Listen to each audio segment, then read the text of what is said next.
Olá, estamos começando mais um podcast, o nosso podcast jurídico. E hoje os hosts sou eu e o Leandro. Contamos também com a nossa primeira convidada, a ilustríssima professora Luísa Márcia.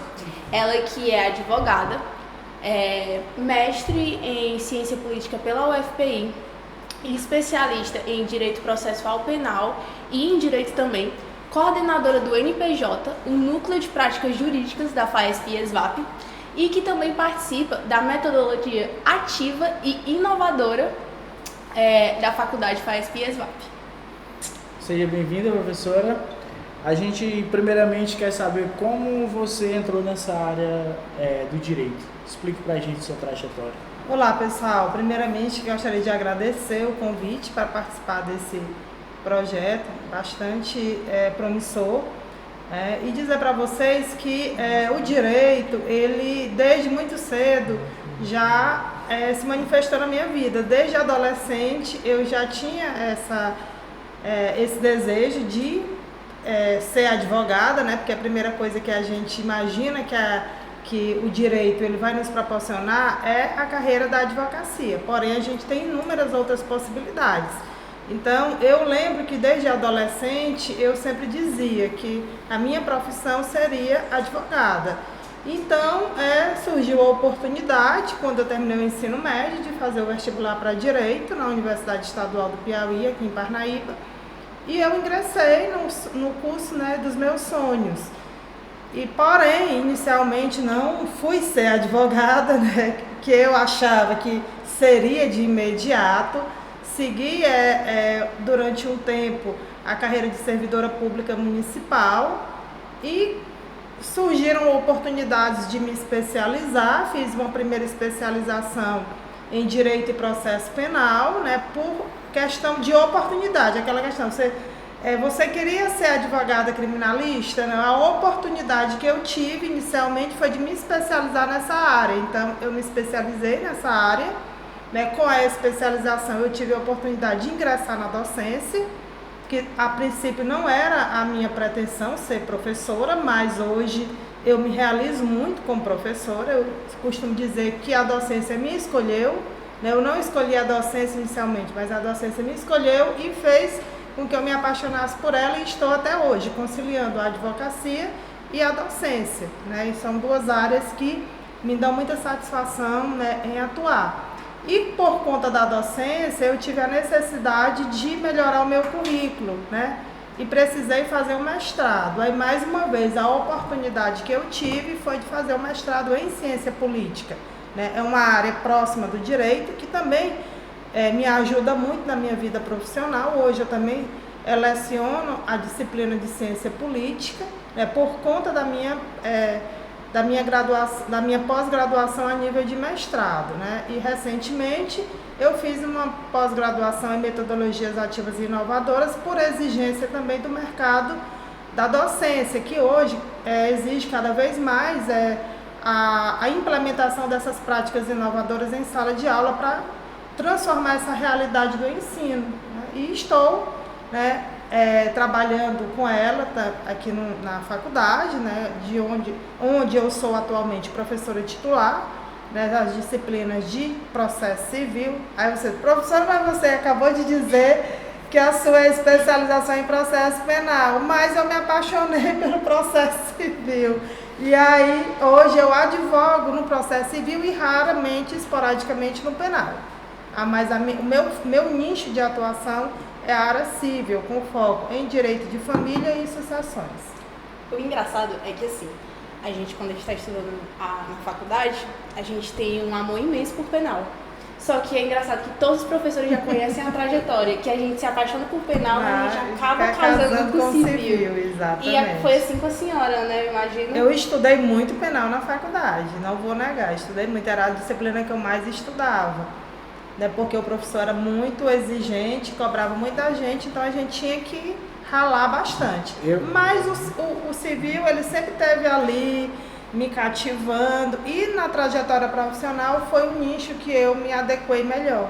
Eu já estou no caminho contrário um pouco, que eu venho do civil, que trabalhar na área cartorária, venho do civil, Estou gostando do penal, mas agora eu espero gostar do civil novamente com você agora como minha docente.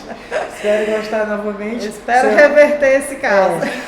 Você vai ser nossa docente de processo civil e ciências políticas, agora nesse segundo período. Sim. Ótimo, pois teremos aí muitas coisas a aprender juntos, né? Mas assim, a senhora não tinha então como pretensão a especialização em processo penal. A senhora já tinha alguma área assim em mente?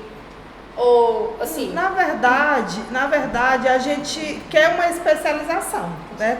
Que é a dica que eu dou para vocês. Não fique apenas na graduação. Qualquer área que a gente vai explorar, né, profissionalmente, ela sempre vai precisar da gente de uma especialidade, vai nos exigir que nós sejamos especialistas. Então, a especialização, a pós-graduação, ela já é um caminho natural. Complemento, né? Então, a gente precisa fazer, até para quando você for se apresentar, o seu currículo, né, ele ter um peso melhor na frente de outros candidatos. E você poder dizer, por exemplo, na advocacia, eu atuo nessa área porque eu sou especialista nessa área, né? Então, eu tenho um diferencial em relação àquele profissional que é generalista, que pega tudo e ao mesmo tempo não faz um bom trabalho porque ele não domina, né, uma área específica. Então a especialização ela acaba chamando a gente por uma necessidade. Então quando vocês concluírem a graduação, a dica procura logo uma especialização daquela área que você mais se afina com ela. No meu caso, como eu disse para vocês, foi uma oportunidade. Então, a oportunidade que primeiro apareceu para mim foi eu me especializar em processo penal e direito penal. Então, não perdi a oportunidade, né? Então, como diz o ditado, o cavalo passou selado na minha frente, eu montei e segui, né? E aí, hoje eu consigo trabalhar, né, em parceria na área do processo penal, mas assim, não é algo que eu no meu dia a dia queira me focar nela, mas eu consigo trabalhar, por conta que eu também já tenho essa bagagem, tá? Mas no processo civil, eu me sinto mais à vontade. A senhora advoga nessa área criminal? É isso que eu disse, eu advogo assim, mais esporadicamente, fazendo parcerias, né? Hoje eu faço parceria com a minha sobrinha, que é advogada criminalista. Hoje em dia você é mais levada mais para o lado da docência, né? De ser isso, a docência hoje consome mais o meu tempo, mas eu também advogo, né? Eu tenho meu escritório e advogo, tenho meus processos, mas a maioria, se você for fazer uma pesquisa, a maioria deles são na área civil. Não, e reforçando o que a senhora disse, né? Porque assim, não é uma opinião que a gente está escutando, pelo menos eu, não é uma coisa que eu estou escutando só agora. Todas as pessoas que eu conheço, professores, até entes familiares que fazem parte da área do direito, me falaram, você tem que se especializar em alguma coisa. É isso que vai fazer o profissional se destacar. Exatamente. Em relação aos outros que estão dentro do mercado de trabalho. Então, realmente, faz muito sentido isso que você está falando. E a questão da oportunidade, realmente a gente tem que agarrar, porque... Eu creio que quando a gente chegar no fim do curso, eu não sei se a gente vai ter essa noção, querer tanto essa área, eu vou querer essa área, eu vou querer essa área aqui. Porque o direito, ele abrange muitas áreas, praticamente 7 ou 8 áreas. Né? Porque assim, a gente forma em direito, a gente sai da faculdade graduado em direito. Para você ser advogado, você precisa ser aprovado no exame de ordem e estar devidamente inscrito na OAB. Né? Então você, normalmente o primeiro caminho que o egresso ele vai seguir. Hoje você já pode fazer o exame nos últimos períodos do curso, né? Então você já sai, muitos alunos já saem com a habilitação para requerer a inscrição definitiva na OAB. Então eu posso ser advogada, naturalmente com essa habilitação após a aprovação no exame de ordem. Eu posso ser analista, né? Eu posso ser um servidor público como analista, né? Um técnico judiciário, eu posso ser um escrivão de polícia, delegado. Então tem as outras carreiras, juiz, promotor, um advogado público, como por exemplo um procurador, né? As procuradorias municipais, estaduais e federais, né? Defensor público, porque defensor, procurador são advogados, né? Então eles são advogados que devem, para atuar nessas funções, estar devidamente inscritos na OAB. Tá? Então, para eu fazer um concurso de procurador, eu preciso comprovar que eu sou advogado. Para defensor, do mesmo jeito. E posso advogar de forma privada no meu escritório particular, né? Então, a gente tem, assim, vários campos de atuação, né? Um curso que é muito procurado, o direito hoje, ele é muito procurado por conta disso. Porque você não vai seguir uma carreira específica, você tem a oportunidade no decorrer do curso, né, de através dos estágios, né, que eu já deixo essa dica para vocês, né? Agarrem qualquer oportunidade de estágio que vocês puderem agarrar, todas. Experimentem todas as carreiras que forem oportunizadas através de estágio, porque é no estágio que você vai formar o seu perfil profissional. Então, às vezes, como eu disse para vocês, eu dizia, eu vou ser advogada, né? Eu vou ser advogada. Mas, por incrível que pareça, na minha graduação, no decorrer da minha graduação, eu não estagiei em escritório de advocacia. Até porque, na época, eram limitados o número de escritórios. Eu estagiei na Defensoria Pública, que também foi uma experiência da advocacia, mas da advocacia pública, né? Atendendo aquele grupo de pessoas que não pode pagar um advogado particular, né? Mas eu não estagiei em fórum, eu não estagiei em outros ambientes, entende? Então, talvez por isso que mais a advocacia me chamou. Eu até tentei concursos, fiquei depois, né? Eu quero estabilidade, quero ser juíza, quero ser promotora, mas aí a gente ainda está com muita imaturidade na questão da formação, que acaba se perdendo, até que eu me encontrei, né, na advocacia e na docência, né, e sou muito satisfeita, né, por estar exercendo, né, essas duas funções que somam, né, que somam. Então, eu posso hoje, como professora de processo civil, eu tenho plena segurança de trabalhar com meus alunos aqueles conteúdos técnicos que estão aqui no código, né, colocando isso como isso acontece na prática, porque eu vivencio isso, né? Então, por isso que eu gosto eu não abandono a advocacia, até porque é também de lá que vem o meu sustento, né, a minha profissão, e também porque ela, na área da docência, ela tem muito a agregar para eu trazer, né, essa prática vivenciada para os meus alunos da sala de aula. Experiência, né? Exatamente. Mas, assim, em relação ao começo, quando você acaba de se formar, assim, o seu olhar de agora, assim, para o seu passado, o que a senhora pode aconselhar para o pessoal, assim, que está acabando de se formar? Porque, pelo que a gente escuta, é que o começo é sempre difícil, né? Como a senhora disse, tem que se agarrar às oportunidades. E, assim, como é que foi, assim, a questão do seu começo, assim que a senhora saiu da faculdade e estava se especializando? Certo. Então, assim, como eu falei para vocês, eu fui servidora pública durante um tempo, né? Quando eu estava na faculdade, ainda no começo do curso, eu fiz um concurso público, passei, né? Nessa profissão, como servidora pública municipal, eu fiquei até eu ingressar na docência. Então, talvez o fato de, naquela época, eu ter uma fonte de renda que assegurasse o meu sustento, eu, de certo modo, relaxei. Eu não quis logo de cara advogar. Eu disse, não, eu já tenho esse emprego, então eu vou ficar estudando para concurso e vou passar num concurso melhor. Esse foi o meu pensamento, né? Ao contrário de outros colegas, já passaram logo na UAB, eu passei na UAB, mas de imediato eu não requeri a minha inscrição definitiva. Eu só fui requerer depois, quando eu de fato disse para mim, olha, você queria tanto esse curso, era o curso dos seus sonhos, e o que você está fazendo com ele? Está deixando ele lá guardado dentro de uma gaveta e não está explorando. Aí eu mesma tive esse start, pedi a exoneração da minha antiga função como servidora pública municipal e fui investir na minha formação. Eu agora já sendo professora nesse momento, né? Então aí foi que eu resolvi de fato advogar. Entende? Mas assim, de começo, né? De começo é sempre bom você buscar apoio em quem já tem experiência, quem já está no mercado, fazer parcerias, né?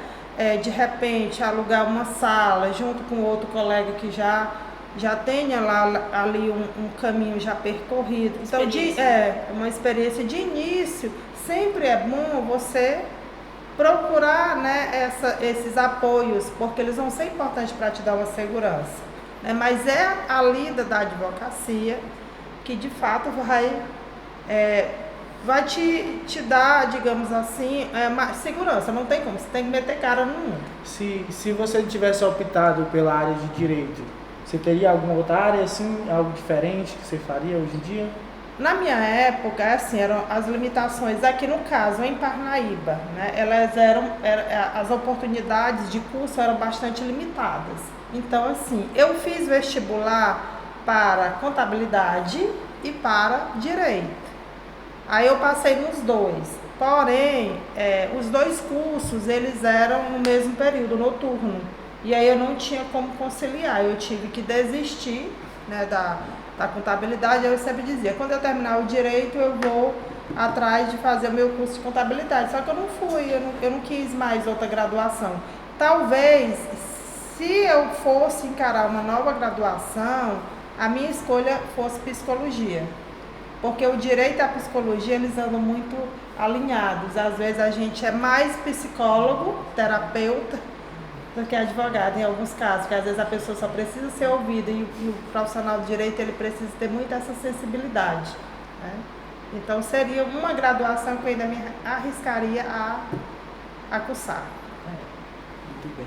E conte sobre algum episódio assim seu que você queira, que é memorável até hoje, assim, aconteceu um caso na sua processo. Então, é assim, eu atuei, né, como advogada, né, a pedido de uma amiga minha, né, também advogada, que na época estava doente, passando por um problema de saúde, e aí ela me chamou e pediu para eu assumir alguns processos dela, né, chamou os clientes, perguntou se o cliente aceitava, né, ela ser substituída por mim, alguns clientes aceitaram, e aí eu peguei essas causas. E aí, uma dessas causas, né, eu gosto muito de citar nas minhas disciplinas de processo e de mediação e arbitragem. Eu esqueci de colocar no meu currículo que eu sou mediadora extrajudicial, né? Fiz o curso de formação pela Câmara de Mediação da UAB. E aí, esse processo era um divórcio litigioso, já se arrastava há longos anos. Essa minha colega era uma das advogadas que já havia atuado no caso, né? Já tinham passado outros advogados e a questão era muito complexa, né? Muito cheia, complexa no sentido de ter bens envolvidos? Tinha muitos bens envolvidos, o patrimônio estava se deteriorando por falta de administração, o casal não se entendia acerca da divisão, né? Eles não tinham filhos? Tinham filhos. Menores? Filhos, só uma menor, o outro já maior. A menina ficou do lado da mãe, não falava com o pai, e o menino ficou do lado do pai.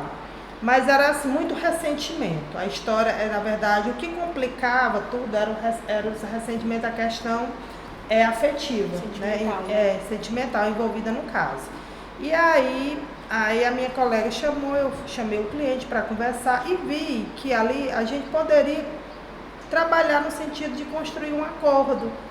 E aí eu chamei o cliente lá no escritório, conversei com ele, seu fulano, o que o senhor acha da gente chamar, né, a sua ex-esposa para a gente dialogar, fazer um acordo? Não, ele falou logo assim, não tem a menor chance, aquela mulher é muito confusenta, ela não vai querer. Eu disse, vamos tentar. Você já tentou? Você deixa eu tentar? Eu posso tentar dialogar com ela, com o advogado dela, e o advogado que estava auxiliando ela na época era também um colega professor, né, que também atuava na docência. Aí eu fui me aproximando, né, fui lá, se o senhor não tem uma proposta para fazer, ela quer ficar com tudo, ela não quer me deixar com nada. Veja que esse processo, ele já tinha sido sentenciado e estava no grau de recurso, mas a gente ainda poderia fazer um acordo. E aí foram alguns meses de tentativa, Eu levei a proposta dele, ela não aceitou, disse, pô, me dê sua contraproposta. Perguntei ao advogado dela se ele permitia que eu conversasse com ela, porque eu também teria que ter autorização dele, né, por conta de questões éticas. E aí eu fui. Ia lá, conversava com ela, ela dizia uma coisa e ele não aceitava. Voltava aqui nele, eu sei que a gente foi indo.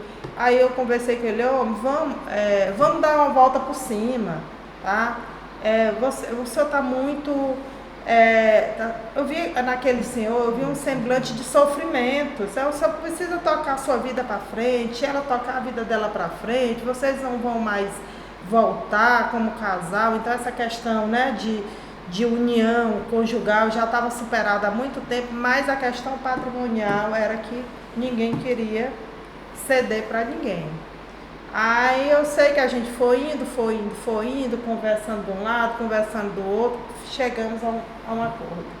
Aí fizemos o acordo, falei novamente com o colega advogado, ele providenciou a assinatura. Aí quando eu cheguei lá no fórum, que nessa época ainda não era PJE, aí eu cheguei pro assessor da juíza e disse, tá aqui o acordo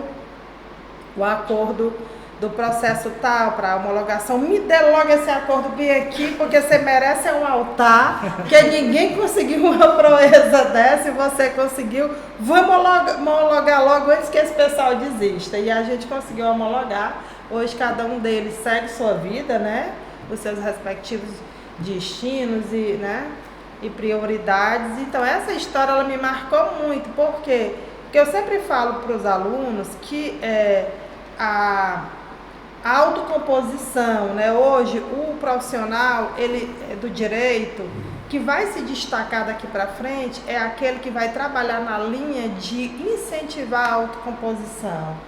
Já se passou o tempo da gente ter uma referência de bom profissional naquele profissional de brigar, né? De incentivar o litígio. Esse não é o papel do advogado. O cliente ele quer que a questão dele seja resolvida. Sim. E a gente tem que procurar o melhor caminho com menor desgaste para as pessoas envolvidas. Então assim, eu sempre tive comigo uma postura mais pacificadora, de buscar uma conversação, um diálogo, um acordo. E isso hoje que a própria DCN, né, do curso de Direito, ela exige que as instituições elas trabalhem dentro, né, da sua matriz curricular disciplinas que foquem num profissional com esse viés, de trabalhar os métodos autocompositivos, como a negociação, a conciliação, a mediação, que hoje estão em muita evidência, né, no nosso cenário. Então essa história ela me marca muito, eu gosto muito de compartilhar, né, para mostrar que é possível, né, onde você menos espera que seja possível celebrar um acordo, a gente consegue fazer com cuidado, trabalhando as questões de forma realmente, da forma que elas realmente merecem. O interessante é que a senhora falou, né, porque assim, os advogados têm muita... A gente, na verdade, né, os operadores do direito, as pessoas têm a visão que os advogados são o quê? Que eles estão prontos para brigar, que estão assim para batalha. E assim, essa tendência que a gente está tendo agora da saúde mental, a gente está colocando ela como prioridade. É bem interessante essa questão que a senhora falou da mediação. Exatamente. Que o que acontece? A gente vai priorizar a saúde mental daquela pessoa que veio buscar a nossa ajuda e vai ter uma celeridade maior do processo. É muito mais fácil um processo que é consensual ser resolvido do que um processo que tem a questão da disputa, do divórcio, como a senhora falou, né? Se a senhora não tivesse conseguido mediar a situação... Até hoje o patrimônio estaria aí se deteriorando no tempo, porque ninguém conseguia raciocinar, né? Não havia... Todos os outros advogados, pelo que eu percebi, né, vasculhando o processo, era que pelas próprias petições a gente já percebia aquela, né, necessidade de brigar, né? Tem muitos casos quando essas separações acontecem, esses divórcios, é um único advogado para ambas as partes, né? Existem esses casos que o único advogado cuida daquele único divórcio, ele vai fazer a mediação dos dois e fica tudo bem. No caso aí tinha você e outro, né? Tinha outro porque esse processo, como eu disse, ele já vinha se arrastando com vários advogados, a mulher representada por um advogado do lado dela e o homem do lado dele lá com outro advogado. Agora vamos falar uma pergunta aqui bem distraída, falar do seu cotidiano. Quando você não é a Luísa Márcia docente, é advogada, o que ela gosta de fazer, o hobby? A Luísa Márcia, fora do cenário jurídico, eu gosto muito de estar com a minha família, né? Hoje, com a pandemia, né, a gente descobriu que precisava valorizar mais os momentos com a família, que a gente se viu pessoas finitas, né? A gente se achava seres imortais. E a pandemia mostrou que todo mundo é mortal, mais do que nunca todos nós nos revelamos assim. Então, assim, esse medo de perder as pessoas, das pessoas nos perderem, acredito que fez todo mundo valorizar muito isso. Então, eu gosto muito, né, de estar com a minha família, de estar com meus amigos, né, de sair para um barzinho para conversar, tomar uma cerveja. Eu gosto de pedalar, estou meio afastada aí do pedal, mas eu gosto, né? Gosto de praticar atividades físicas, né? Adoro praia, adoro viajar. Então, quando eu estou no meu momento de folga, é o meu momento de folga. Tá? Então, final de semana, o trabalho fica de lado e eu vou priorizar, né, o meu bem-estar, porque a gente também precisa, né, desse momento de escape, para poder a gente renovar as energias e voltar, né, para a nossa vida de trabalho que já é tão atribulada aí durante a semana. É interessante, né, para a gente manter a qualidade do trabalho, né, a questão também da saúde mental, como já vem falando. É muito importante. O descanso é bastante importante para o trabalho, para o estudo, até quando a gente, assim, em questão dos estudantes, né, quando a gente está estudando, a gente deixa muito de lado a parte do descanso, a gente só quer estudar, botar a matéria em dia, fazer questão. Só que vem sendo comprovado, né, ultimamente, que o descanso é uma parte essencial na hora do estudo e eu acredito também... E tudo é uma questão de equilíbrio, né? Desde que eu estava, antes de ingressar na faculdade, né, que eu peguei aquele vestibular tradicional, que era muito concorrido e tudo, e aí eu estudei muito mesmo, né, na época do ensino médio, para poder conseguir a aprovação, né, entrar na faculdade e tudo, mas desde aquela época eu já procurava equilibrar a minha rotina, né? Então eu estudava, ia para o colégio de manhã, tinha as aulas normais, né? À tarde às vezes tinha aula de revisão, eu ia para a biblioteca, mas eu gostava de jogar vôlei na época, hoje eu não jogo mais, mas a gente sempre tinha um horário com o grupo, né? Pessoas que gostavam, os meus colegas que gostavam, então tipo 5 horas da tarde é a hora do vôlei, então deixa livre, deixa tudo pra lá, vamos jogar ali meia hora, uma horinha, volta, terminou aquilo ali, mas também eu era muito disciplinado nesse sentido. Terminou aquele tempo, que era o tempo do descanso, volta pro estudo. Chegavam os amigos para poder conversar lá na porta de casa, era o momento de relaxar. Gente, eu preciso entrar, porque eu tenho que voltar para os meus estudos, então eu tinha um objetivo, então eu tinha que focar nele. Então, assim, eu sempre gostei de sair com os amigos, né? Na época, praticava esporte, no caso, vôlei, e conciliava tudo, né? Então, eu digo, é possível, você tem que conciliar. Ninguém vai conseguir viver 100% do seu tempo dedicado ao trabalho ou ao estudo, porque a mente e o corpo não vão suportar. Então, a gente precisa de um horário, né, onde você possa fazer qualquer outra coisa que não seja aquela que você vê como uma obrigação, né? Aqui da IASVAP, ela tem uma metodologia ativa, diferente da metodologia de ensino que é a convencional. Nas escolas, né, que a gente é muito acostumado, assim, pelo menos eu, né, falando assim, na minha experiência, que eu tive contato com o ensino da IASVAP. A gente tem a rotina de o professor vir, ele passa aquele conteúdo, você estuda aquilo que o professor passou. Aqui não, o que eles fazem, né, ao meu ver? Eles dão conteúdo, mas eles dão oportunidades e situações para que a gente possa aplicar aquilo que foi passado na sala de aula. Tipo, a senhora dá um assunto, na outra aula, que são, no caso, os EPGs, né? Aqui não são os grupos convencionais da faculdade, são os EPGs.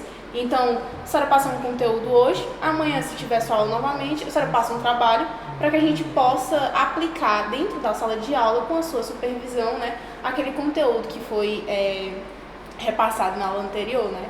E eu acho bem interessante faz com que a gente vá atrás de estudar, de completar, tipo assim, de poder aumentar aquilo que a gente aprendeu na sala de aula. Você veio de uma docência que era convencional de ensino, né? Como foi essa mudança para você aqui? Então assim, a gente tem 2 modelos, né? Hoje a gente caminha mais, as instituições de ensino como um todo, elas estão, né, evoluindo mais para abandonar um pouco o método tradicional, né? O que é o método tradicional? É aquele que o processo do ensino-aprendizagem, ele está baseado, ele tem como foco o professor é o centro do processo e o aluno, ele é ali apenas aquele receptor. Então o aluno, ele é muito passivo, né? Como você disse, a professora está lá, os alunos estão lá sentadinhos nas fileirinhas, o professor está lá jogando conteúdo, você vai só absorvendo e depois vai ter uma prestação de contas através de uma prova, né? Muitas vezes sem fazer nenhuma conexão com a prática, com as habilidades profissionais que você vai precisar ter, né, no decorrer da sua formação. Então, na metodologia ativa, que é o foco da nossa instituição, o centro é o aluno, percebam isso, o centro não é o professor é um mediador. Então, o professor, como mediador, ele vai fazer uso de algumas técnicas, né, de metodologias ativas, como a sala de aula invertida, TBL, estudo de caso e outras, para incentivar esse aluno a ser o responsável pela construção do seu conhecimento. Então, o professor, ele vai mediar esse processo, ele não vai lhe deixar só, avulso. Tem uma supervisão. Ele está lhe supervisionando, lhe conduzindo, né, para que você possa ter o melhor desempenho possível. E aqui a gente não vai focar em repassar conteúdo, mas trabalhar aquelas habilidades que mais o aluno precisará desenvolver no decorrer da sua vida profissional. Como, por exemplo, por que a gente incentiva tanto que vocês se manifestem no decorrer da aula, né? Emitam as suas opiniões naturalmente fundamentadas em uma leitura prévia, né? Não de forma desconexa, mas de forma fundamentada, porque você como profissional vai precisar se manifestar, você vai precisar como advogado desenvolver a oratória, desenvolver a argumentação, a escrita. Então são habilidades, raciocinar sobre casos práticos. Eu estou estudando meio que o CPC, eu decorei a lei todinha, sei todinho o CPC do primeiro ao último artigo, mas eu não sei colocar aquilo ali na prática. Não sei aplicar. Como é que aplica? Aí eu não sei, quando estou lá numa audiência, e agora por que o juiz vai fazer isso? Né? Então, ao invés eu como professora de processo civil, falar da audiência de instrução, a audiência de instrução e julgamento é presidida pelo juiz, primeiro o juiz vai fazer o pregão, vai fazer, vamos fazer uma audiência. Sim. Né? Vamos colocar isso na prática. Depois que vocês vivenciarem isso na prática, aí a gente vai ver, olha, naquele momento que o aluno tal, que era o advogado do autor, falou isso, quando o juiz fez a pergunta X, quando deu a voz para cada advogado, aquilo ali representou isso não pode. Então você vai ter um aprendizado mais significativo, né? Eu sempre gosto, na minha disciplina de processo civil, fazer isso quando eu vou falar das audiências. Ao invés de a gente ler artigo e eu, professora, tá falando que é uma audiência, como ela deve acontecer, vocês vão vivenciar isso na prática.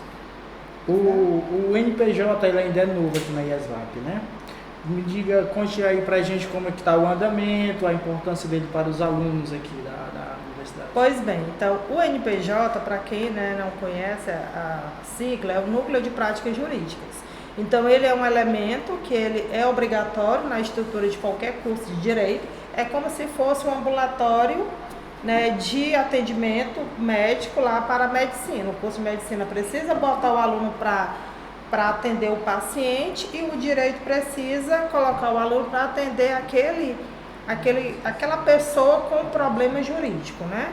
Então, lá no NPJ, no Núcleo de Prática Jurídica, o aluno ele vai ter a oportunidade de exercitar, né, essas habilidades profissionais, especialmente essa entrevista com o cliente, como se você estivesse no seu escritório de advocacia. Então, a sociedade vem com as demandas dela, nosso NPJ Agora, nesse período, até o dia 31 de julho, ele está fechado por conta das férias, né, coletivas dos professores, mas a partir do início de agosto a gente retoma o atendimento diário, de 8 às 13 horas, e a gente atende demandas, agora vai passar a atender demandas civis e criminais. Então, em cada período, os alunos eles vão trabalhar uma área específica, de modo que na verdade, vai acumulando, né? Vai sendo cumulativo. Então, eles já trabalharam agora, o semestre passado, a prática civil. Então, essas demandas, de pessoas que não possam pagar, né, advogado particular, porque é um filtro que é colocado também, porque, assim, quem pode vir para o NPJ? A gente vai fazer essa triagem, né? Então, como se fosse o serviço da Defensoria Pública, né? Então, a gente vai atender essas pessoas que não podem pagar um advogado particular, ela traz a demanda aqui, os alunos analisam, o professor orientador, que é o professor Lívio, eu sou a coordenadora do núcleo, né? Fico mais nessa parte administrativa. O professor Lívio, ele é o orientador, ele que está ali na lida do dia a dia com os alunos. Então, o aluno atende, o professor vem lá, verifica se realmente aquela orientação está adequada para o caso. Se for um caso de ter que ajuizar uma ação, o aluno vai elaborar a petição, o professor vai corrigir, né, a pessoa vai assinar a procuração, a documentação necessária e vai dar início a um processo. Tá? Aí, se for o caso, por exemplo, de fazer uma autocomposição, a gente também tem as salas, né, como essa salinha aqui com a mesa redonda, que é o ambiente propício para realizar mediação. E aí os alunos fazem a mediação do caso ali sob a supervisão do professor. Então, o nosso núcleo, ele ainda ainda é um bebê, né? Muitas pessoas ainda não conhecem, a gente precisa, né, divulgar mais. Fizemos um importante trabalho em parceria com a disciplina Projeto Integrador, agora no final de junho. A gente fez um atendimento à comunidade aqui, né, nas imediações da faculdade, o Parque José Estevão. Então, foi um dia em que a gente levou alguns alunos do núcleo, junto com outras atividades que a disciplina proporcionou, para atender as demandas da comunidade naquele dia, né? Isso aí gerou também muitos casos novos para a gente poder atender, e também fez com que a comunidade conhecesse o serviço, porque as pessoas não conheciam. Então, estamos aqui abertos à disposição para dar as orientações e os encaminhamentos necessários de forma gratuita, tá? De forma gratuita, que muitas vezes as pessoas pensam que vão precisar pagar.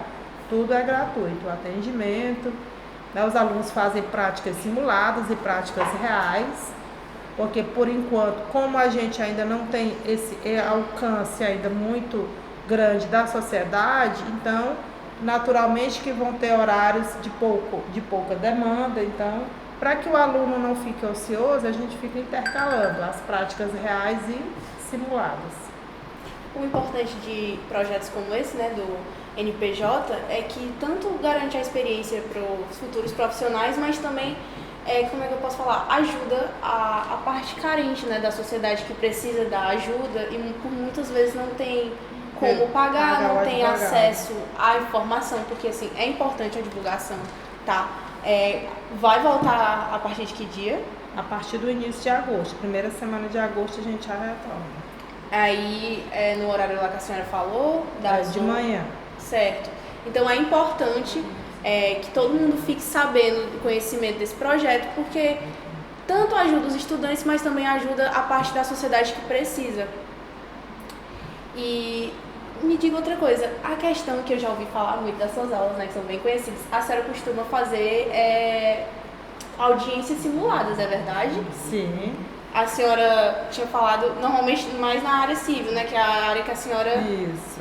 E como é que funciona essa questão da audiência? Tem como a senhora explicar? A senhora divide toda a questão da sala, e tem uns que ficam assistindo e outros que estão lá já na parte mais, como é que eu posso falar, teatral dessa questão? Me explique um pouco mais. Assim, a gente organiza, né? Os grupos no início, aí eu passo os casos simulados para as equipes, né? E cada equipe ela vai estudar o caso, Aí elabora a petição, a gente começa um processo simulado no decorrer do semestre. Então eu dou o caso, aquele grupo de alunos vai estudar, procurar a fundamentação jurídica do caso, elaborar a petição, juntar documentos e tudo. Aí a gente dá o prazo, por exemplo, 15 dias para protocolar a petição. Entregou a petição, a gente vai fazer a redistribuição dos casos entre as equipes. Por exemplo, a equipe dele ficou com a petição do caso A. Aí agora, no segundo momento, eles vão receber a petição do caso B para fazer a defesa, fazer a contestação, e a sua equipe vai receber, por exemplo, a petição do caso dele. Então, todas as equipes têm a oportunidade de fazer uma petição inicial, uma contestação e lá, fechando o semestre, a gente faz uma audiência daqueles casos. E aí vocês vão ter a oportunidade de trabalhar o raciocínio jurídico sobre o caso, elaborar as petições, a parte, né, da redação da petição, e lá na frente desenvolver o papel de advogado na audiência, né, para poder fazer ali essa parte, né, de negociação, de mediação, conciliação. Já traz bastante a prática do aluno em si, com relação desde a parte da escrita até a cumprimento de prazos. Isso, exatamente. E além de trabalhar para o aluno, ainda vai trabalhar para a sociedade, né? Então todo mundo ganha. Exatamente. É muito bom. E eu não vejo a hora. Gente, estudante, a gente quer isso mesmo. A gente quer a prática, a gente quer estar ali. No primeiro semestre, ela disse, professora, quando é que nós vamos ver uma petição? Não, Calma, vai chegar o momento de você ver. Depois que chega, começa a ficar meio nervoso. Mas eu não vou conseguir, isso aqui é muito difícil. Eu nunca fiz uma petição, os alunos dizem, professora, eu nunca fiz uma petição na vida. Eu sei, você nunca fez, vai ser a primeira vez. Você vai fazer. A cara do centro de direito é aquele tribunal de júri, né? Aí quando chega no assunto fica todo doido. Nossa, meu Deus.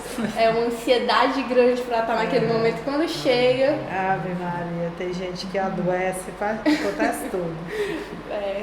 Dá um atestado, né? Dá uma dor de barriga. Eu imagino como é que é. E você quer falar sobre o caso do Lula, sua professora? Então vamos lá. Falar uma parte que foi até agora assim publicada, né, da imprensa, para as pessoas, para os estudantes.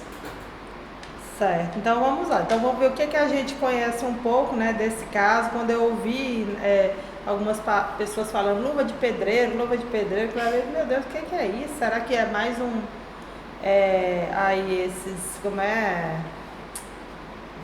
influenciador ou músico, né? Então eu não sabia, eu não estava muito assim entendendo o caso. Aí até que passou aí numa reportagem na televisão e eu assisti ali a primeira reportagem, entendi a situação, né, do que se tratava, né? O rapaz, ele acabou assim por uma onda da vida, né, se tornando aí um influenciador, né, digital.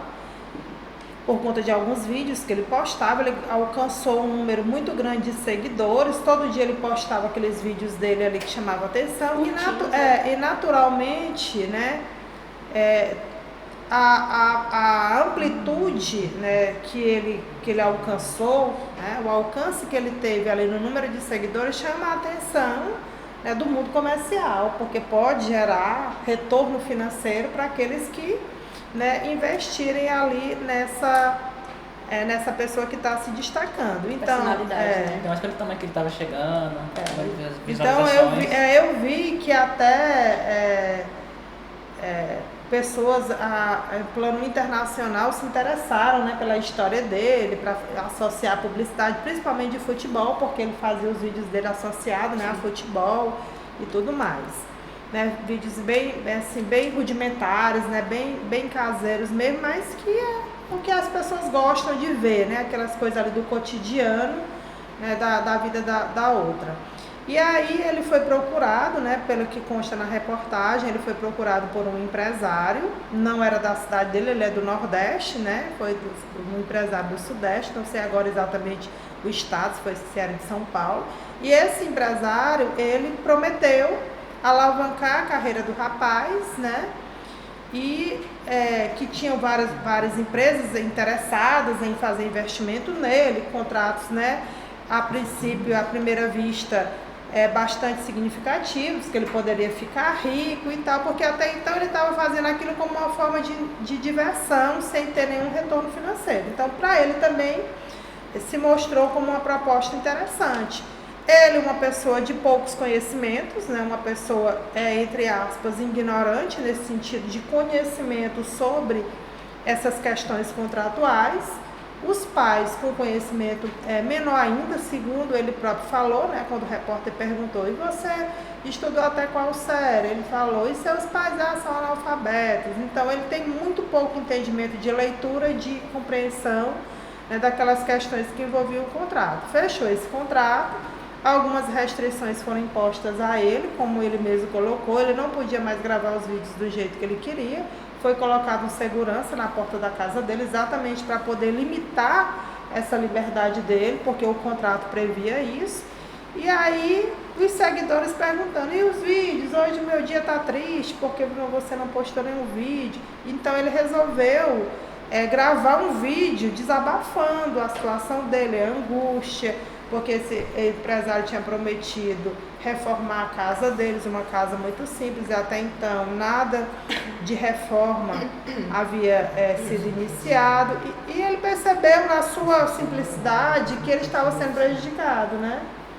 E com a divulgação desse vídeo nas redes sociais, ele desabafando a angústia, né, isso chamou a atenção de outras pessoas entendidas aí no ramo desse tipo de contrato, né, de empresariamento artístico, que é assim que se chama, né? Empresariamento artístico. É a pessoa que vai cuidar dos negócios daquele artista, músico, influenciador, no caso dele, né? Vai fazer essas parcerias e vai gerenciar ali a carreira dele. Então, outro grupo empresarial procurou, né? E aí eles foram atrás de fazer a rescisão desse primeiro contrato. Né, o que foi constatado? Que no contrato inicial haviam cláusulas bastante abusivas em relação àquele rapaz, né, aquele influenciador. É uma cláusula em caso de rescisão, uma multa milionária. A previsão de multa em um contrato, ela é válida? É válida, porém, era uma multa milionária, né? Então, ele não teria condições de pagar, então, ou seja, a cláusula, ela já prendia o rapaz àquele contrato para colocar medo, digamos assim, nele, no sentido dele não conseguir se libertar daquela espécie de escravidão, né? Então, acredito eu que o primeiro empresário jamais imaginou que outras pessoas pudessem, né, chegar até esse rapaz e dar a ele a assessoria que ele precisava. Então, estão aí nessa disputa judicial pela administração da carreira dele, né? É importante o contrato, né? A gente faz contrato a todo momento da nossa vida, mas a gente tem que ter muito cuidado, gente, porque o contrato, ele é lei entre as partes. Então, se você assina um contrato, no caso dele, o contrato entre aspas, de igual para igual. Ali não era um contrato de consumo, porque no contrato de consumo o consumidor sempre tem mais vantagens, conforme a lei prevê. Era um contrato regido pelo Código Civil, empresariamento artístico, ali no caso dele, com muitas cláusulas complexas, que aquele rapaz de origem simples e de pouco conhecimento, né, técnico, ele sozinho não tinha condição de interpretar e saber qual era o terreno no qual ele estava pisando, né, digamos assim.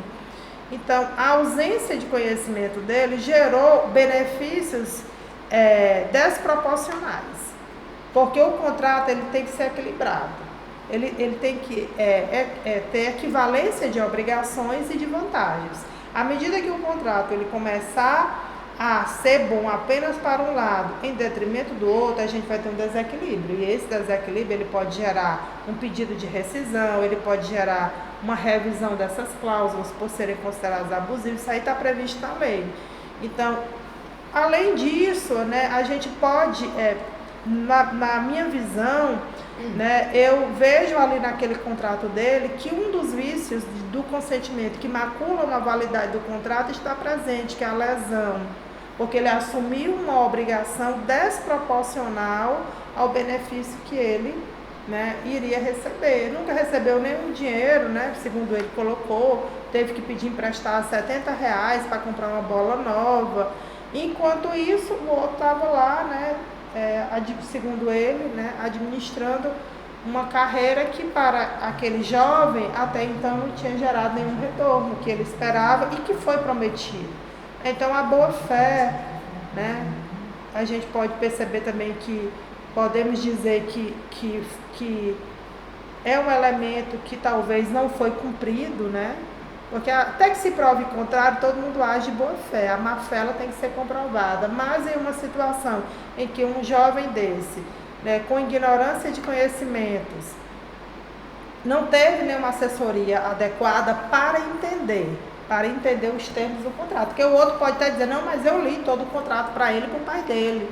Mas ele não entendia o que dizia aquelas cláusulas. Interpretação, né? Pelos graus de escolaridade que ele tinha. 38 cláusulas estavam presentes no contrato. Então, um contrato, né? muito complexo, com muitas responsabilidades e gerando vantagens desproporcionais. Então, creio eu que a nova assessoria jurídica dele, o novo empresariamento que está dando suporte a ele e à família, vai conseguir judicialmente a rescisão desse contrato, para que ele possa seguir aí a vida dele, a carreira dele com mais vantagens, né? Conforme aí as habilidades que ele mostrou possuir. Aí prova mais ainda como é que é a importância do NPJ, né? Porque se ele tivesse conhecimento naquela época de núcleo de prática jurídica, como ele não tinha condição, ele poderia já ter vindo se consultar sem a necessidade de procurar uma defensoria pública, uma assessoria de faculdade como a NPJ, que na maioria das cidades onde existe curso de direito possui, ou seja, se aconselhar com a pessoa mais experiente, alguém imparcial naquela situação, já que ele não tinha segurança e achou que estava tudo ok. Então, professora, continuando o que a senhora estava falando. Pois bem, então assim, para a gente poder sintetizar aqui a problemática que envolve o caso do Luva de Pedreiro, né? A importância de sempre que alguém pretender ou tiver alguma oportunidade de celebrar negócios que envolvam contraprestações, especialmente financeiras, procurar a ajuda de um profissional, né? De preferência especialista, né? Como a gente comentou no início, hoje há uma necessidade de você procurar um ramo de especialidade na sua formação. Então, se eu, por exemplo, estou sentindo uma palpitação no coração, eu não vou para o clínico geral, eu vou para o cardiologista, não é isso?